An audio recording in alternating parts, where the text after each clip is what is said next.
Lumaki din ako sa lolo at lolo ko, buenas ako kasi napalaki nila ako ng maayos ang ganito. Pero may kakulangan pa rin, di naman perfect din ang pagpapalaki sa akin. Kasi iba rin ang hubog ng tunay na ina at tunay na ama. Kaya nasabi ko sa inyo na ito, kung ano man ang sabihin sa inyo o ibigay sa inyo ng tayo o para sa magandang asal sa inyo ng inyong mga magulang, sundin nyo kasi kung alam naman niyo nga kabuti para sa sarili nyo para sa pagkatao nyo, dapat yung sundin. Pag alam nyo naman, siyempre, may mga magulang din naman na, hindi naman lahat ganun, di ba? May magulang na sobrang bait, sobrang tino, wala silang inisip kundi kapakanan ng kanilang anak. Di ba? At may mga anak din naman, siyempre, may mga pasaway, di ba?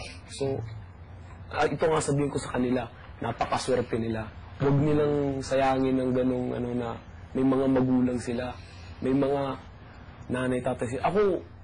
Kami ni parang Kigoy, sa totoo, uhaw kami sa pagmamahal sa isang ina't ama kasi nung wala kami.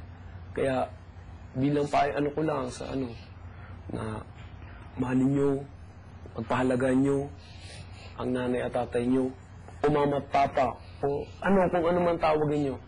Kasi yan lang ang tanging sandalan nyo sa tuwing kailangan nyo. At magkapatibay ng loob ninyo, pundasyon para sa sarili nyo. Lalo na habang buhay sila ngayon. Oo. Yun lang ang masabi ko kami. Hindi ko alam. Lalo na siya. Hindi namin alam kung nasaan lupalo pang aming mama, papa, o nanay, tatay niya. Hindi alam. Last thing na gusto